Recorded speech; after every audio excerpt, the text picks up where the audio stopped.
এই তিনটা বিষয়ের ব্যাপারে নবী করিম সাল্লাল্লাহু আলাইহি ওয়াসাল্লাম বললেন, একটা কি ভাই? ভালোভাবে ওযু করা, অনিচ্ছা সত্ত্বেও মুখস্থ করে বলেন ভালোভাবে ওযু করা। 2 নাম্বার মসজিদে হেঁটে হেঁটে আসা। 3 নাম্বার নামাজের অপেক্ষায় নামাজের পরে বসে থাকা। নামাজের অপেক্ষায় বসে থাকা এবং নামাজের পরে বসে থাকা, আল্লাহর দরবারে বসে থাকা। এই তিনটা বিষয় বলে আমাদের গুনাহ অনবরত ক্ষমা হতে থাকে। আর 3টা বিষয়ের ক্ষেত্রে নবী করিম সাল্লাল্লাহু আলাইহি ওয়াসাল্লাম বললেন যে এই 3টা বিষয় করলে তার সম্মান মান সম্মান বেড়ে যাবে। সেটা হচ্ছে ইতআমুত তাআম, মানুষকে খানা খাওয়ানো নিঃস্বার্থভাবে। আজকে তো আমরা সব স্বার্থ নিয়ে মানুষকে খানা খাওয়াই। যিনি নির্বাচনে দাঁড়াচ্ছেন উনি মানুষের খাবার, এবং সামনে গিয়ে যখন নির্বাচিত হন তখন বাকি সময়গুলোতে যে টাকা খাওয়াইছেন সেই টাকা সহ তার লক্ষ লক্ষ কোটি গুণ সেটা উসুল করে নেন যে এতগুলো খাওয়াইছি। স্বার্থ আছে। কাউকে আমি 10 টাকা দিচ্ছি, 20 টাকা খাওয়াচ্ছি, স্বার্থ আছে। মানে স্বার্থ ছাড়া আমরা আজকে 1টা টাকাও খরচ করতে চাই না। অথচ নবী করিম সাল্লাল্লাহু আলাইহি ওয়াসাল্লাম বলেছেন যে আল্লাহর দরবারে মানুষের সম্মান এবং সমাজের মধ্যেও মানুষের সম্মান বাড়বে যখন কেউ নিঃস্বার্থভাবে খাওয়াবে। এবং দ্বিতীয় কাজ হচ্ছে লাইনুল কালাম, নম্রভাবে কথা বলা। নম্রভাবে কথা বলা। মানুষের সঙ্গে যখনই আমার দেখা হবে, কথা হবে, নম্রভাবে কথা বলা। এক জ্ঞানী মানুষ বলতেন যে মানুষের চরিত্র, উনি যে এই ক্যাটাগরির লোক, এটা কোন সময় প্রকাশ পায়?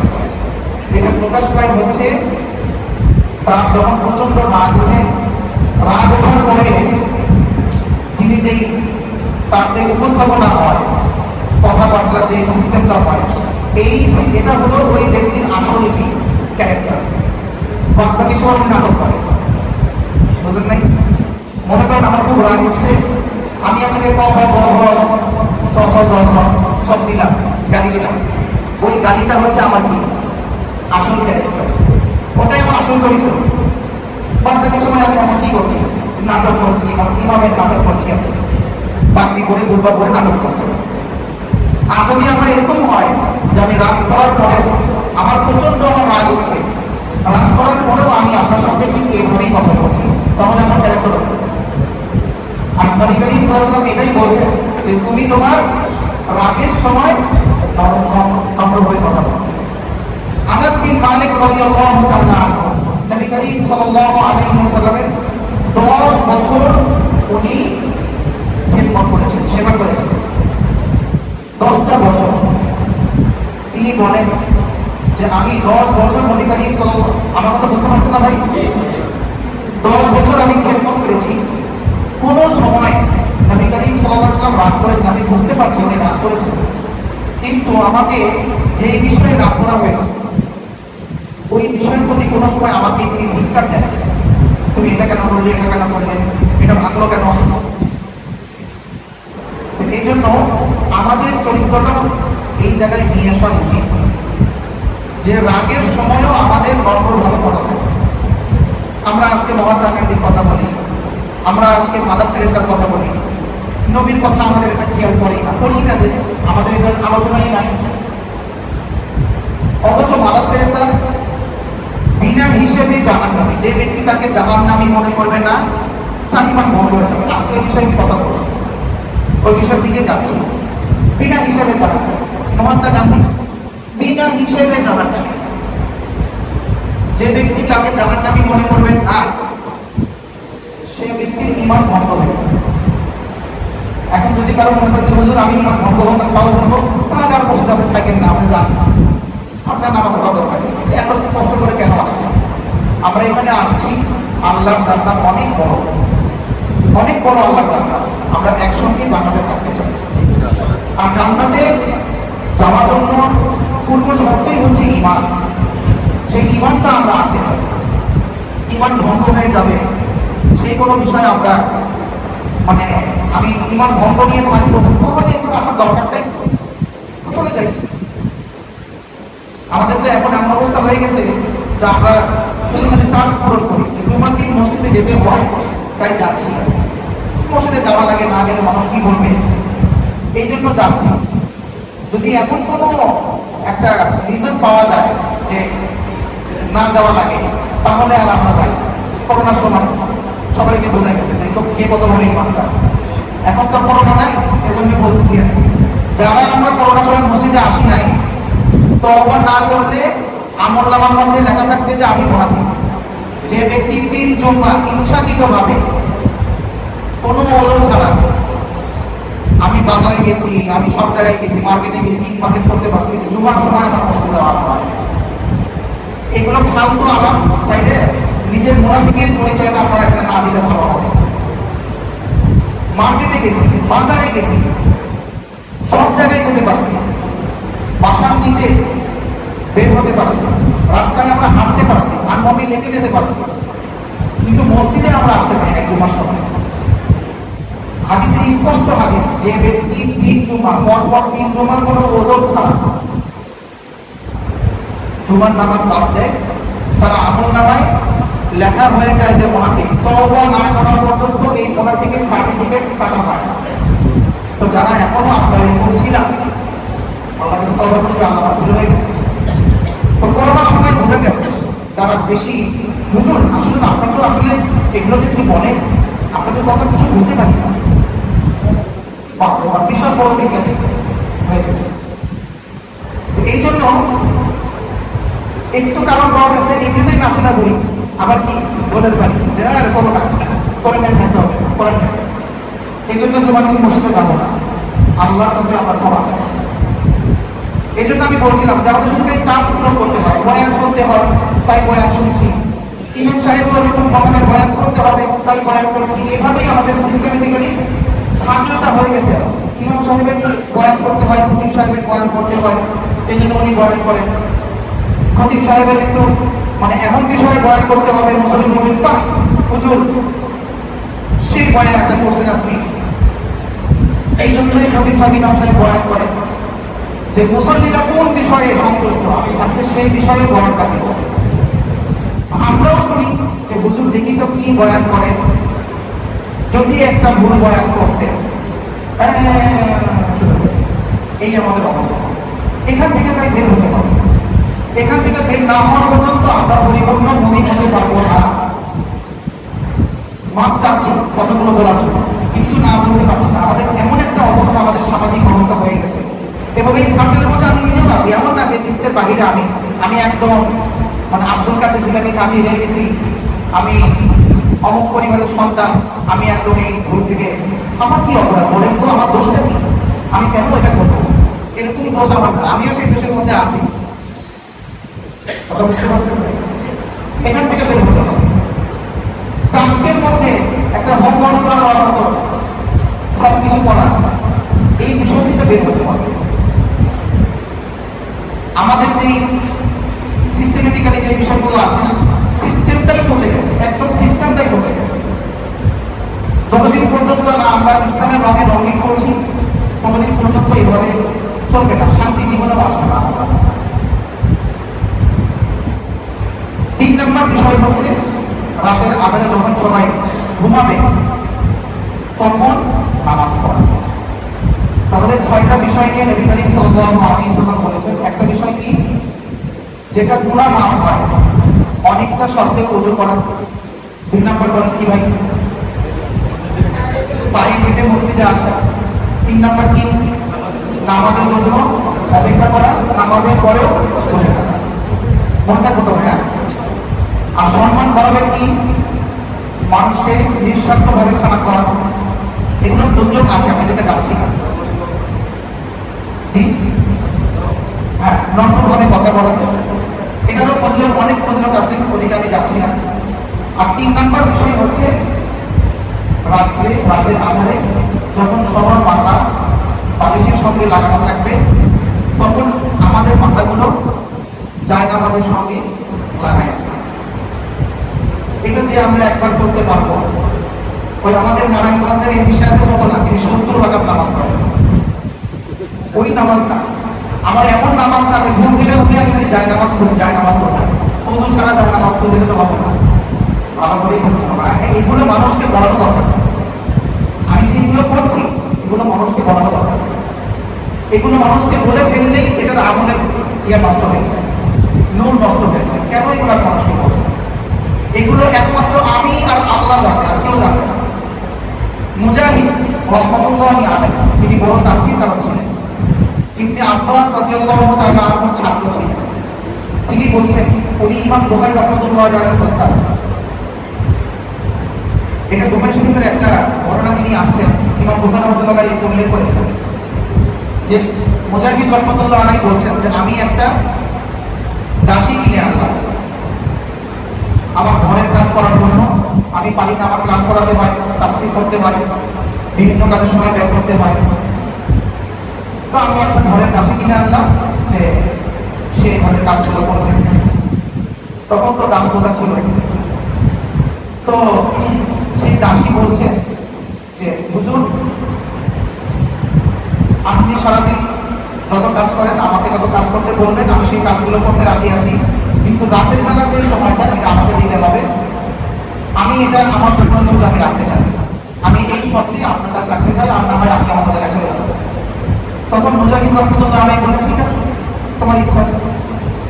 তখন উনি একদিন দেখলেন যে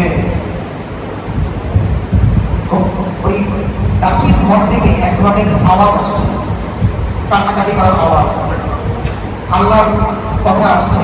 তিনি ঘরে থেকে গেলেন, গিয়ে দেখলেন পুরো ঘর অন্ধকার, কিন্তু তারপরেও এমন একটা নূরের মধ্যে আছে, আলোকিত একটা আভা, যেই আভাটা স্বাভাবিক চাঁদের আলো অথবা বিভিন্ন আলোতে এরকম আলো বোঝা যায় না।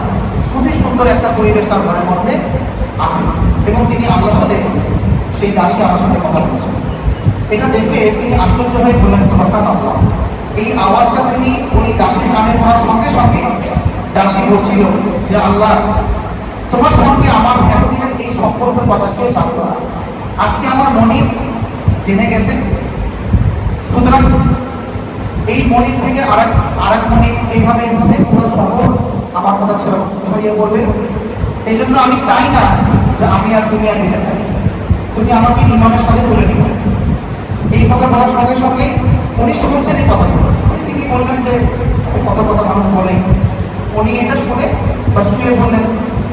শেষ রাত্রে যখন আমাকে নিয়ে উঠলেন, ঘুম থেকে উঠলেন, উঠে দেখলেন যে তাকে ডাকা হচ্ছে, কিন্তু সে আর কোনো সাড়া দিচ্ছে না। পরে গিয়ে নামাজ টামাজ করে তার কাছে গেছেন, গিয়ে দেখলেন তার নিজের দেহটা পড়ে আছে। এটা হচ্ছে একজন আল্লাহ ওয়ালা মানুষের আলামত, যে যা কিছু হবে আমার এবং আল্লাহর মাঝে হবে, কাউকে বলার দরকার নেই, এত কিছু বলার দরকার নেই। আজকে তো আমরা ওই যান্ত্রিকতার মধ্যে পড়ে মানুষকে দেখাতে হবে, শো অফ করতে হবে, মানুষকে দেখতে, মানে মানুষ আমাকে দেখবে, এই একটা অবস্থার মধ্যে আমরা পড়ে আছি। এই আমলগুলো করবো একমাত্র আল্লাহকে দেখানোর জন্য। আমরা তো বর্তমানে এত ভ্রান্তের মতো ঘোরাফেরা করছি, একটা ঘোরের মধ্যে আমরা কাটাচ্ছি, সকালবেলা থেকে শুরু করে বিকাল 5টা পর্যন্ত চাকরির ভোর, আবার 5টা থেকে এসে রাতের বেলা পর্যন্ত কেউ টিভির সামনে, কেউ চার দোকানের সামনে, কেউ অমুকের কিবোর্ড নিয়ে, তমুকের কিবোর্ড নিয়ে বসে আছি, কেউ বিভিন্ন আলামানা নিয়ে আমরা পড়ে আছি। একটা ঘোর, এই ঘোরের মধ্যে পড়ে আছি। গত মঙ্গলবারে আমরা কি খবর শুনেছি কিনা, গত মঙ্গলবারে গাজায় একটা স্কুলে বোমা হামলা হয়েছে। 100 জন মানুষের দেহ ছিন্ন বিচ্ছিন্ন হয়ে গেছে। জানাজাতে পড়াবে মানুষ বোঝা যাচ্ছে না, মানে গোস্ত কোনটা হাড্ডি কোনটা বোঝা যাচ্ছে না। পরে 70 কেজি ওজন করে একজন মানুষকে মাপে নেবে বস্তা করা হয়েছে। এক বাবা বলছে যে আমার ছেলের বয়স হচ্ছে 6, তখন সে বাবা বলছে তখন তারা আমাকে 18 কেজি গোস্ত, 3, 6, 18 কেজি গোস্ত আমাকে মেপে দিতে দেয়। আমাদের মুসলিম ভাই, কিন্তু আমরা ওগুলো নিয়ে কোনো টেনশন নেই, বাস মিডিয়ার মধ্যে খবর আসে নাই, আমি সেগুলো নিয়ে কোনো টেনশন নেই। আমাদের দেশের খবর নিতে নিতেই ফিলিস্তিনের কি অবস্থা হচ্ছে না কোনো খেয়ালই নেই। এভাবেই চলছে। সফর মাস, আজকে সফরের 10 তারিখ, রবিউল আউয়াল মাস আসছে। নবী করিম সাল্লাল্লাহু আলাইহি ওয়াসাল্লামকে নিয়ে যে কিছু জানা দরকার, সারা বছর কিছু করতে পারি না, রবিউল আউয়াল নিয়ে কিছু করি, সিরাত সম্পর্কে কিছু জানি না, দরকার নেই, এগুলোর কোনো দরকার নেই। কেন আমি এগুলো করতে গিয়ে আমার সময় নষ্ট করবো? যদি যদি পরিপূর্ণ মুসলিম হয়ে যায় তাহলে তো সমস্যা। অনেক সময় তো দোয়ার মধ্যে দেখা যায়, আমরা যখন দোয়া করি যে আল্লাহ এই করো এই করো, যখন দোয়া করি তখন তো সবাই আমরা আমিন বলি। এমনও সময় দেখা যায় যখন বলি আল্লাহ আমাদের হারাম সম্পদগুলো ধ্বংস করে দাও, আমিও আমিন বলি না। যদি কবুল হয়ে যায় আল্লাহর কাছে, তাহলে তো আমার ফ্ল্যাটটা চলে যাবে, তাহলে তো আমার অনেক জায়গাটা শেষ। এই অবস্থা মানে আমি জানি কিন্তু জেনেও আগে করবো, এই অবস্থা আমাকে হয়ে আছে। আমার দোয়া করছি আল্লাহ ইসরায়েলকে ধ্বংস করো। ভাই আল্লাহ পাক রব্বুল আলামিনের নিজাম, জালেম মাসদুম হবে, ওই মাসদুম আবার জালেম হবে, এভাবেই চলবে। এই যে এখন আমরা খুব স্বাধীনতা নিয়ে খুব ইয়ে করছি, আমরা তথাকথিত স্বাধীনতা, এই আমরা আবার কি হয়ে যাবো? সামনে জালেম হয়ে যাবো। যারা আগে জালেম ছিল 21 বছরের কি ছিল? মাসদুম ছিল। এভাবেই চলবে, সার্কেল এভাবেই চলবে। তাহলে দুনিয়ার মানেটা কি? দুনিয়ার মানে বনি ইসরাইল, আমরা মনে করি যে ইসরাইল আমাদের উপর এত জুলুম করছে, আমাদের দোয়া কবুল হচ্ছে না। আমরা কি ইতিহাস জানি যে ইসরায়েলের কি অবস্থা ছিল? এই বনি ইসরাইল 1880 বছর যাবৎ তারা বাস্তুহারা হিসেবে পুরো দুনিয়াতে ঘোরাফেরা করছে। তাদের কোনো ঘর বাড়ি ছিল না, ভিটে ছাড়া বাস্তুহারা ছিল, কোনো কিছু না। আল্লাহ তাদেরকে সমান দিচ্ছে। ওই যে মাসদুম ছিল, ঠিক এর আগেও একই অবস্থা। ফিরআউনের কাছে তারা কি ছিল? মাসদুম ছিল। আল্লাহ তাদেরকে কি করছে? আবার সাহায্য করছেন। 40 বছর পরেই আবার তারা কি হয়ে গেছে? জালেম হয়ে গেছে। অথচ আল্লাহ তাদেরকে সাহায্য করছিলেন, মুসা আলাইহিস সালামকে দিয়ে লোহিত সাগর পার করায় দিয়েছিলেন, কিন্তু এরপরেও তারা আবার জালেম হয়ে গেছে। মানে এক কথা নিয়ামতের মধ্যে ডুবে থাকতে থাকতে আবার সে কি হয়ে যায়। এই জন্য একটা কথা আছে, স্বৈরাচারকে সরিয়ে দিয়ে আমি সেখানে দাঁড়ালাম, দেখি যে ছায়া আর যায় না, স্বৈরাচারের ছায়া দেখি এখনো আছে। মানে কি? ওই লোক তো গেল, কিন্তু আমি যেখানে দাঁড়াইছি ছায়াটা কিন্তু আছে, মানে স্বৈরাচার এখনো আছে। হয় সে না হয় আমি, প্রত্যেকেই আমরা জালেমের মধ্যে, জুলুমের মধ্যে পড়ে আছি। সব দোষ তো আমাদের একজনকে দিয়ে লাভ নাই। আমরা প্রত্যেকেই নিজ নিজ অবস্থায় সবাই আমরা জানি, সবাই আমরা জানি। এই জন্য আমাদের সর্বপ্রথম বর্তমান কাজ হবে যে একমাত্র নিরঙ্কুশ ভাবে ক্ষমতার অধিকারী একমাত্র আল্লাহকে মনে করতে হবে।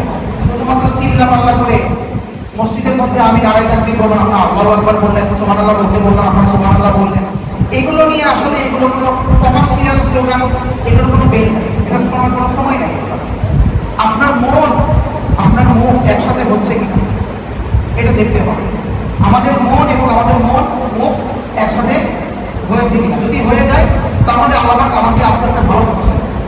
আর যদি এরকম হয় যে আমরা আমাদের মতো বয়ান করলাম, আমরাও শুনলাম, কিন্তু ওই হারাম টাকা ভাবেই খাচ্ছি, অফিসে গিয়ে জুলুম করছি, নিজে যারা অবস্থান যারা কর্মকর্তা আছে এদের সঙ্গে খারাপ ব্যবহার করছি, তরকারি আলা, রিক্সা আলা, এদের সঙ্গে খারাপ ব্যবহার করছি, তাহলে আসলে এটার কোনো পরিবর্তন হবে না। প্রত্যেকে আমরা জুলুমের মধ্যে পড়ে আছি। আল্লাহ পুরো দুনিয়াকে বানাইছেন কত সুন্দর করে আমল করতে পারে, কিন্তু আমরা সেই আমলটাই করছি না, মানুষকে দেখানোর জন্য সব কাজগুলো করে যাচ্ছে। ঈমান ভঙ্গের যতগুলো কারণ আছে সমস্ত কারণ আমার মধ্যে পাওয়া যাচ্ছে, সমস্ত কারণ। প্রথম কারণ হচ্ছে শিরিক করা। আমি শিরিক করছি, যদিও আল্লাহ ছাড়া অন্য কাউকে ডাকি না, কিন্তু বলি যে স্যার উপরে আল্লাহ নিচে আপনি স্যার, আল্লাহ ছাড়া কাউকে ডাকছি না। আবু জেহেলের মতো কাউকে আমি বলছি না যে মানে আল্লাহ উজ্জা মানা অমুক দেবতা তমুক দেবতা, এটা বলছি না, কিন্তু কথায় কথায় বলে ফেলছি স্যার উপরে আপনি, কি বলে উপরে আল্লাহ নিচে আপনি। নামাজি ব্যক্তি ইমাম সাহেব নিজেও বলে যে এটা টাকা ছাড়া দুনিয়া চলে, টাকাটা হলো সেকেন্ড ওয়ার্ড। আমি অনায়াসে বলে ফেললাম সবচেয়ে বড় যে ইমান ধ্বংসের কারণ এটাই আমার মধ্যে পাওয়া গেছে। কোনো দুঃখজনক কথা, একজন মুসলিমকে ঘৃণা করা, যে আল্লাহর সাথে অন্য কাউকে শিরিক করে, তাকে আমার ঘৃণা করতে হবে। কিন্তু হ্যাঁ, মানুষ হিসেবে তার যে সামাজিক মূল্যায়ন সেটা আমি দিব। কাউকে ঘৃণা করা মানে এটা না যে তাকে নিয়ে আমি কি করবো, পিটাবো, তার সঙ্গে আমি খারাপ ব্যবহার করবো না। ঘৃণা জায়গায় থাকবে, কিন্তু সামাজিক যে মূল্যায়ন সেটা দিতে হবে। কিন্তু আমাদের বর্তমান অবস্থাটা কি, একজন ব্যক্তি আল্লাহর সঙ্গে শিরিক করে, সে কাফের, তার সেই কর্মকাণ্ড নিয়ে আমি খুশি, আমি খুব খুশি যে না এটা আপনার অধিকার আছে, খুব খুশি। আমি সামনে মনে করেন পুজো আসবে, আমরা গিয়ে দাদা নাড়ুটা কই, নাড়ু নাড়ু, মানে খুবই আমি খুশি। আমি গিয়ে দুর্গার সামনে গিয়ে আবার নাচবো, আমাদের ভাইরা আবার গিয়ে নাচে, দুর্গার সামনে গিয়ে তাকে দেখছে, মনের মধ্যে কোনো দুঃখ নেই যে আমার মানুষ শিরিকের মধ্যে লিপ্ত আছে, কিন্তু আমি সেটাই খুব খুশি। এই ইমান ভঙ্গের কারণ তো আমার মধ্যেই আছে। যে ব্যক্তি জালেমের সঙ্গে ঘোরাফেরা করে, এখন জালেমকে আর সংখ্যা করতে হবে ভাই বলেন, আমার তো আর জালেমের সংখ্যা কি হতে পারে জানি না। যে নিরপরাধ মানুষকে, মানে যারা গুলি করে, নিরপরাধ মানুষকে, নিরস্ত্র মানুষকে একদম শূন্যর বিরুদ্ধে গুলি করে, ছোট ছোট বাচ্চা যার কোনো অপরাধ নেই গুলি করে মগজটা বের করে দেয়, এর উপরে জালেমের সংখ্যা কি হতে পারে? এত কিছু পরেও আমাদের চোখ খুলছে না। আমি দল করি, আমি দলের অমুক নিয়ে আমাকে দল করতেই হবে। এই জন্য আমি আগেই বলছি, এখানে আমরা মুসলিম হতে আসছি। যদি আমি কোনো দলের সদস্য হয়ে থাকি তাহলে আল্লাহর ওয়াস্তে এই কনসেপ্ট বের করতে, না হয় আমি মুমিন হতে পারবো না। বাংলাদেশের প্রত্যেকটা ইসলামী দল ছাড়া প্রত্যেকটা রাজনৈতিক দল না, একটা করে ধর্ম, এগুলো ধর্ম। এই ধর্মের কবি আছে, এই ধর্মের মূর্তি আছে, এই ধর্মের আলাদা স্লোগান আছে, সবকিছু আছে। সুতরাং এত পেঁচার বাইরে লাভ না, এই ধর্মের থেকে বের হয়ে আসতে হবে। আমরা গিয়ে ধর্মের ওখানে বেদিতে গিয়ে আমরা ফুল দিই, পুষ্পাঞ্জলি করি, ওখানে গিয়ে বসে থাকি। এটা না করতে পারলে আমাদের ক্ষমা চাই যে আমি অমুক নেতার কাছে ক্ষমা চাচ্ছি। এটা মানুষ মরে গেছে, ওর কাছে ক্ষমা চাওয়ার কি আছে? যে ব্যক্তি কোনো মৃত ব্যক্তির কাছে ক্ষমা চায়, ক্ষমা চাওয়ার সঙ্গে সঙ্গে তার ইমান শেষ হয়ে যায়। ভাই ঠিক হয় না, ঠিক কথাই বলতেছি। এখানে ঠিক বেঠিক করার কিছু নাই। যে ব্যক্তি কোন মৃত ব্যক্তির কাছে ক্ষমা চাচ্ছে, আল্লাহ ছাড়া মুহাম্মদ সাল্লাল্লাহু আলাইহি ওয়াসাল্লামের নিকটও ক্ষমা চাওয়া যাবে না, আর আমি আপনি আমার বাবার কাছে ক্ষমা চাচ্ছি, এত সহজ? দুনিয়া এত সহজ না। তুমি বললে, পাখি বললে, চুপা বললে, আমি বাঙালি বললাম, আবার আমি গিয়ে আবার ক্ষমা চাইলাম যে আমাকে ক্ষমা করো, হে অমুক। ফেসবুকে পোস্ট দিচ্ছি, আমি আজকে অমুক হিসেবে নির্লজ্জ, আমি আজকে লজ্জিত। তো আপনি আপনার লজ্জা নিয়ে, আমি আমার লজ্জা নিয়েই বসে থাকি। ইমানদার হতে হবে না। হাদিসের মধ্যে আসছে, যে ব্যক্তি জালেমের সঙ্গে ঘোরাফেরা করে, তার দলে নিজেকে শরীক করে, এবং সে জানে, সেই ব্যক্তি জানে যে নিরপরাধ মানুষকে হত্যা করছে, তারপরেও আমি তার সঙ্গে ঘোরাফেরা করছি। নবী করিম সাল্লাল্লাহু আলাইহি ওয়াসাল্লাম, আমি বলছি না, আমি বলার কে, আমি কে? নবী করিম সাল্লাল্লাহু আলাইহি ওয়াসাল্লাম বলছেন, বাইহাকী শরীফের হাদিস, ফাকাদ খরাজা আনিল ইসলাম, সেই ব্যক্তি ইসলাম থেকে বের হয়ে গেল। সুতরাং এখন আমি নিজেকে প্রশ্ন করি, আমি এখনো কার সঙ্গে থাকবো? নবীর সঙ্গে থাকবো নাকি ওই জালেমের সঙ্গে থাকবো? যে কোনো দল, খালি এক দল খালি পতিত হয়ে গেছে, আমি তার সঙ্গে খালি কথা বলবো না। জালেম সবাই, একজন না হয় খাইছে 15 কোটি টাকা, আরেকজন খাইছিল কত, 3000 কোটি টাকা। 2005 সালে ওটাই অনেক ছিল, 3000 কোটি টাকা অনেক ছিল। এই জন্য এত আমার দলকে না, সবাইকে জাসদ, বাসদ, সিপিবি, নাম আপনার নাম বললাম, জাসদ, বাসদ, সিপিবি, আরো যে সমস্ত দল আছে, সমস্ত দল এক একটা করে ধর্ম। যদি আমি মুসলমান হতে চাই, এই দলগুলোকে বাতিল করা, হয় ইসলামী দল করবো আর না হয় কোনো দল করবো না, একমাত্র আল্লাহর দল। উলাইকা হিজবুল্লাহ, আল্লাহ পাক বলছেন তারাই হচ্ছে আল্লাহর দল, যারা আল্লাহর উপরে ঈমান আনছে, রাসূলের উপরে নিরঙ্কুশভাবে ঈমান আনছে এবং শরীয়ত মোতাবেক, কোরআন মোতাবেক পরিপূর্ণ নিজের জীবনকে পরিচালনা করছে এবং নিজের মন থেকে আল্লাহর সঙ্গে সম্পর্ক রাখছে, তারাই হচ্ছে আল্লাহর দল। আর আল্লাহ বলছেন আলা ইন্না হিজবাল্লাহি হুমুল মুফলিহুন, তোমরা জেনে রাখো আল্লাহর দলই সফলতা। যদিও তার গোশত মেপে মেপে তোলা হোক না কেন, যদিও তার গোশত পাওয়া যাক না কেন, পাওয়া না যাক না কেন, কোনো সমস্যা নেই, তারপরেও সে সফলতা। আল্লাহ রাব্বুল আলামিন আমাদের সকলকে কথাগুলো বোঝার তৌফিক দান করুন। আজকে তো ইমাম মনে চালু করে বললাম এটা, ইনশাআল্লাহ আমার যদি কোনো দেখা হয় আমার ইনশাআল্লাহ বলবো। আল্লাহ রাব্বুল আলামিন আমাদের সকলকে, বিশেষ করে সর্বপ্রথম আমাকে এই কথাগুলো বোঝার তৌফিক দান করুন। আলহামদুলিল্লাহ, আলহামদুলিল্লাহ রাব্বিল আলামিন।